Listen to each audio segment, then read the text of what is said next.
Sa bababang sahod, problema pa rin. Mataas na kuryente, mahal na bigas, baha, korupsyon. Lahat ng problema noon ay siya pa ring problema ngayon. But real solutions to poverty, that is our strength and that is the weakness of the political class and the political dynasty, at yan ang aming tutututuhan sa eleksyon ngayon.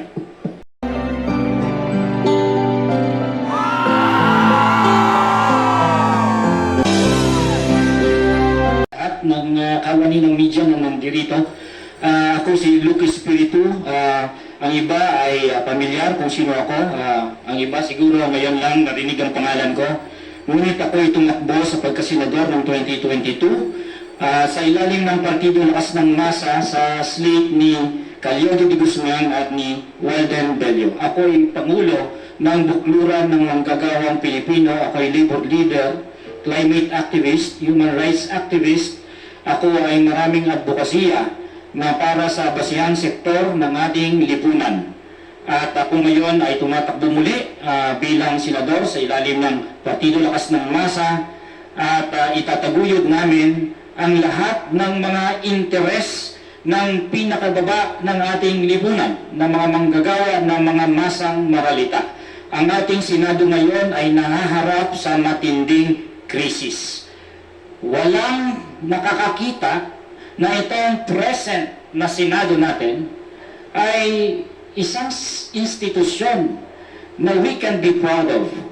In fact, it has become an institution that everyone else has mocked and taunted because everywhere you see, hindi naman nila nasusolusyonan ang problema ng mga may hirap sa kahirapan. Bagkus, ang ating Senado ay tipong nagiging soap opera or entertainment kung saan mayroong isang senador na nagsasabi na importante ang kanyang urges, may mga senador na nag-aaway na parang mga high school, at hindi ito ang Senado na kailangan ng taong bayan. Kailangan ng isang Senado na dapat alisin ang kontrol ng mga dinastiya at mga trapo, at isang Senado na maging makamanggagawa, maging makamaralita, maging makakalikasan. Yan lang po, at ako ay inaanyayahan ko kayo na magbato ng inyong pinakamahihirap na tanong at ating susubukan sagutin. Okay. Question po from the media? Billionario? Billionario TV? Hannah? Hello, Atty. Luke. Question lang po. Ano po yung mga hakbangin nyo sa magiging kampanya nyo this time to make sure that you will win a seat sa Senado po? Okay, we have to harness our advantage because we do have an advantage against the trapos and the dynasties. And you know what our advantage is? We stand on issues. We can articulate on those issues, and in fact, we spend our lives fighting for those issues. We have spent our lives fighting for workers' rights. Pinaglalaban namin, may eleksyon man wala, ang sahod ng manggagawa, ang kontraktualisasyon na yan ay mawala na. Pinaglalaban namin ang pabahay ng mga mahirap, hanggang sa pinaglalaban namin yung mga solusyon sa mga problema natin na kinakaharap ng mga seryoso tulad ng climate crisis. Bakit advantage namin yun? Kasi ang mga trapo ay doon. Ang mga trapo ay hindi nagsasalita tungkol sa issue. Ang mga trapo ay konsumat. Nawala na naman. May nagsasabotahe yata ang mga trapo dito ha? Ang mga trapo ay kakanta at sasayaw. Walang laman. And I think if we stand on the right things, the right advocacies, naniniwala ako na merong layer ng ating populasyon na yun ang tinitindigan. Nakita ko yun ng 2022. Nakita ko yan sa mga Gen Z, sa mga kabataan. Na kapag Gen Z at kabataan, hindi na sila pumapayag sa luma. Hindi na sila pumapayag sa katrapuhan. Hindi na sila pumapayag sa mga bastos. At gusto nila ng makabagong politika. May layer ng populasyon na ganon signifikante. In fact, naging movement yan noong 2022. Nagkaroon ng pink tide. And I will speak to that movement. And that movement, yan ang better part of our society. I will speak to the better part of our society, not to the backward part. And I will strengthen that part. And using yung layer na yan, na medyo ang outlook ay gusto ng bago, sinusuka ang luma, gusto kong emerge yung kinusan ng mga manggagawa na patuloy na lumalaban ngayon upang ang kanilang sitwasyon sa buhay ay mas maging maalwan, magkaroon naman ng pagkapantay-pantay sa ating lipunan. Merging the Gen Z, the young people, with the workers on the basis of issues and against the tratos, and talk about real solutions to poverty. That is our strength, and that is the weakness of the political clans and the political dynasty, at yan ang aming tutututuhan sa eleksyon ngayon.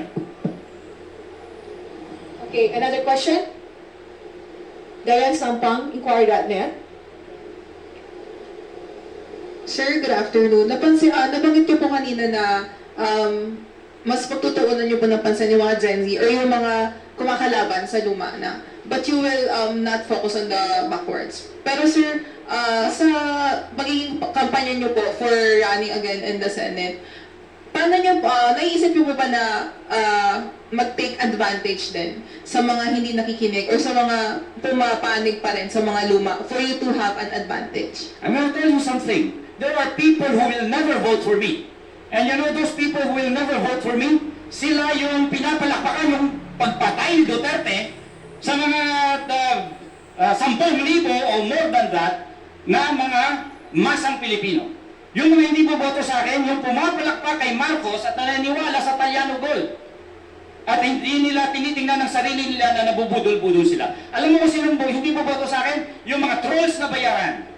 Okay, yan ang hindi boboto sa akin. Wala akong pakialam sa mga yan. As I said, I will never address myself to the backward elements, meaning to say, I will not use any means in order to convince those who can never be convinced. Paano natin kukumbinsin ang can never be convinced? Ano? Magbabayad ako? Vote buying? No way! We are here for new politics. And I believe na basta i-address ko ang sarili ko doon sa mga better part of our society, mapapalakas yun. That is the future. Ang future natin ay hindi yung mga trapo. Ang future natin ay hindi yung kapastusan. Ang future natin hindi yung patayan. Ang future natin ay yung bago. And we will bring that future into being. We will make it possible this time in 2025 na magsisimula na magbago ang ating politika. Sir, follow up po, and how will you take advantage po sa mga nabanggit niyo po na ayaw na ng luma? And how will you use this po na maging edge niyo po sa campaign niyo? You know, even if medyo dominant pa rin, luma, as I say, the backward, the trapo, the dynasty, kahit kasuka-saka na yan, kahit kasuka-suka na umaabot na sa absurdity ang levels ng kanilang pag-iran. Can you just imagine, nag-file si Vilma Santos, anak, ng lahat ng posisyon, minonopolize na nila, pero that's not only about, that is not only limited to that. Everyone is like that. Talaga umabot na sa absurdity, like for example, sa Senate ngayon, sino mga posibleng mga magkakapatid dyan? 3 tulpo potentially. Itong 2 Duterte, kapag tumakbo yan, potentially may 2 Duterte. May 2 Cayetano. Umabot na tayo sa ganung absurdity to such an extent na dahil unchecked ang kanilang exercise of unbridled powers, these trapos and dynasties, they have already arrogated to themselves the privilege of acting idiotic and crazy. Tingnan mo na lang ang Senado natin ngayon. Saan na nakakita ng Senado na magsasapakan ng 2 senador? Because they have already reached a point na dahil unchecked ang kanilang pag-exercise ng power, ang tingin nila sa sarili nila, kahit anong gawin nila, pwede nilang gawin. Magsapakan sila sa loob ng Senado, pwede sila magsapakan. Meron kang senador na sasabihin na importante ang kanyang urges. Umaabot na sa level na absurd ang ganon. And I think, lahat nasusuka na doon. Lahat. Sabihin man natin kahit yung mga bumuboto sa trapo, talagang hindi tayo nasusuka doon. And dahil doon, na nasusuka na ang marami doon, kailangan natin palabasin yan. kailangan natin palabasin na tumindig ang mga botante. Na isuka na natin to. Hindi yan ang future natin. Ibasura na natin ang mga yan. Hindi natin deserve ang ganyang klaseng Senado. Hindi natin deserve ang ganyang klaseng liderato. Hindi natin deserve ang ganyang klaseng gobyerno. Last question, please. Ms. Sherry Ann Torres, ABS-CBN. Tristan, pakipas.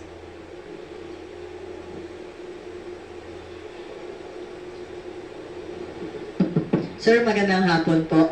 Kung papalarin na makapasok kayo doon sa Senado sa 2025, paano nyo o ano yung mga hakbang na gagawin nyo para magkatotoo yung kagustuhan nyo na mabago ang pag-uugali o ang estilo sa loob ng Senado? Dahil sabi nyo nga, we don't deserve that kind of a Senate. We have to curb the power of these trapos and dynasties. We must pass an anti-dynasty law.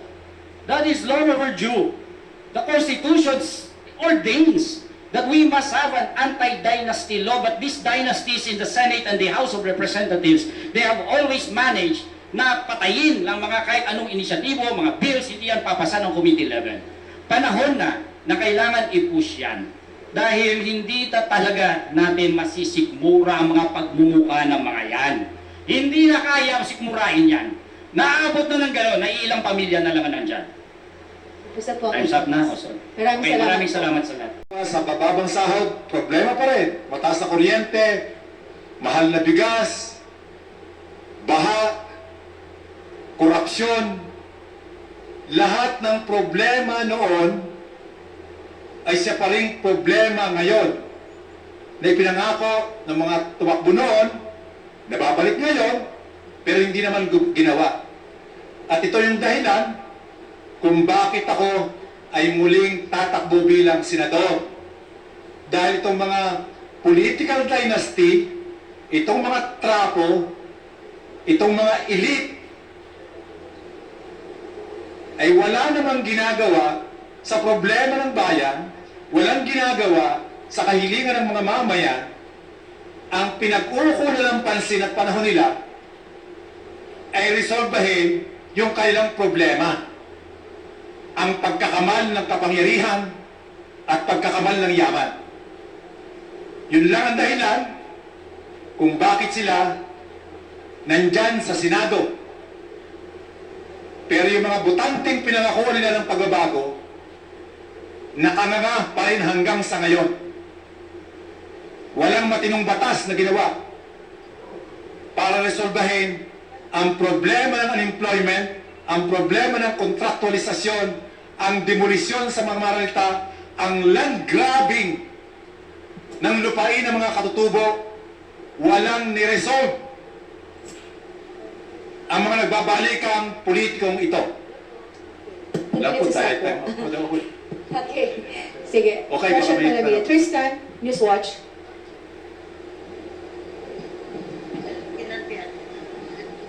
Hi sir, good afternoon po.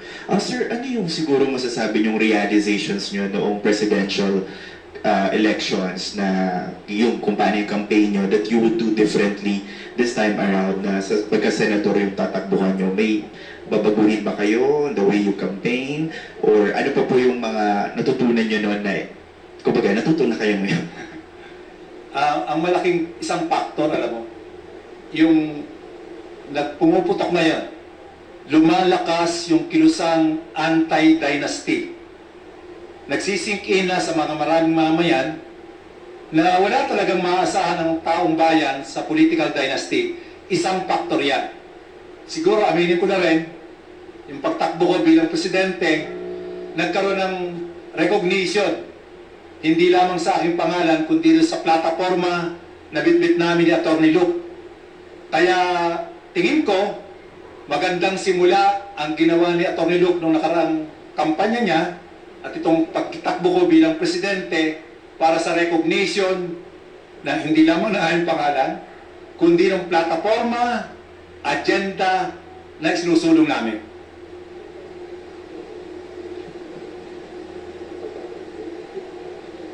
Okay, sino po yung susunod? John.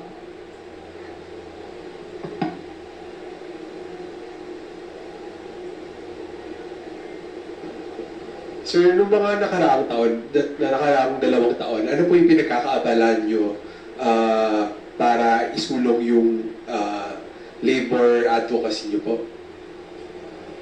Ako'y hindi naman trapo, ako'y all season na nakikipaglaban para sa interes ng mga manggagawa. Kaya after ng eleksyon, balik ako bilang labor leader at leader ng mga nakikibakang mga mamayan.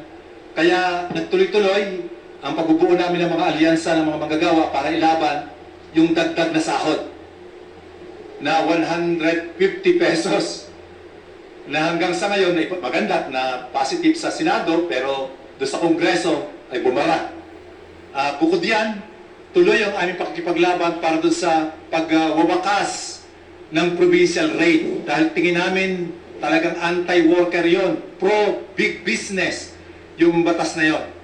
At dahil ako'y pumasok doon sa Partido Lakas ng Masa, naging advocacy at kampanya na namin after nung nakarang taon, nung nakarang 2 taon, yung pagpapaliwanag sa mamayan na ang punot dulo talaga, kahit saan mo sipatin, sa ilalim, sa ibabaw, sa tagiliran, ang punot dulo talaga ng problema ng mga manggagawa sa kontraktualisasyon, sa provincial rate, sa mababang sahod, sa kulang sa trabaho, demolisyon ng mga maralita, problema ng mga magsasaka sa lupa. Pag sinilip mo at inanalyze mo kung saan nagmumula ang problema yan, ay doon sa mga batas na ginawa ng mga political dynasty na nandoon sa Kongreso at sa Senado. Kaya yun ang aming battle cry ngayon. Dapat nang magkaroon ng enabling law ang political dynasty dahil kung hindi magkakaroon ng batas talaga sa anti-dynasty, ay para itong mga tulisan na kung wala pang enabling law, alam nilang bawal sa konstitusyon.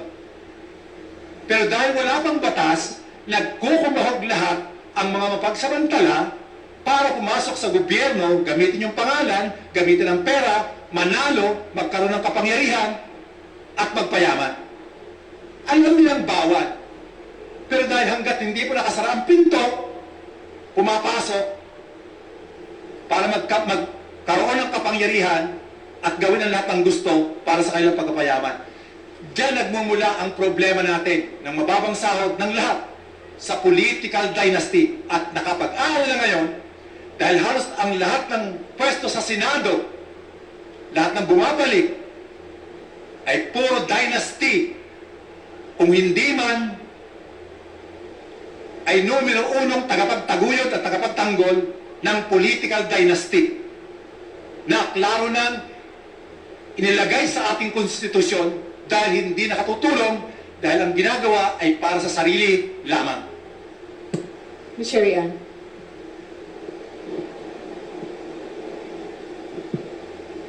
Din magandang hapon po. Realidad dito sa politika natin, kailangan ng makinarya. Noong 2022, ang ginamit nyo po ay via donation ng mga workers. Ngayon, 2 uli kayo ni Attorney Luke na tumatakbo. Paano po kayo kukuha ng suporta? Sa mga obrero pa rin po ba? Sino-sino yung mga susuporta sa inyo? Mga obrero pa rin. At ang maganda, meron na buo ngayong isang malaking grupo na anti-political dynasty. Ito yung 6. Kaya nagkasundo kami at nakikipagkaisa sa kanila na para dito sa kampanya ng anti-political dynasty. Pero ang aasahan pa rin namin ng suporta at makinarya para sa kampanya, saka pumasahin namin ni Luke pagka kami nagpunta sa probinsya, ay ang contribution pa rin ng aming kasapian at iba pa mga kaibigang mga manggagawa na sang-ayon doon sa aming plataformang inilalaban ngayong 2025 election. Pero sir, yung 6 at 6, ang stand nila, hindi sila magsusuporta sa sino man po tatakbo, di po ba? Tama, pero yung kampanya nila laban sa political dynasty ay malaking ambag. Dahil talaga naman, pag hindi talaga nagtuloy-tuloy itong lumalakas na kampanya laban sa political dynasty, walang papasukan si Atty. Luke at saka si Carlo D.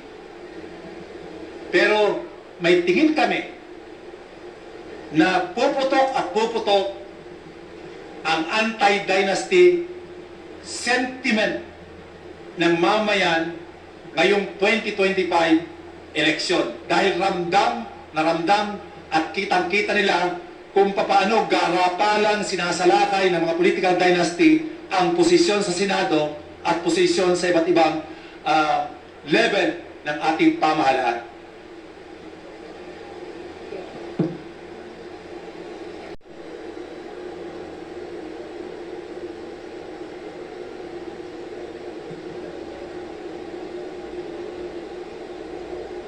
Okay, maraming salamat po. Integrity pledge po dito.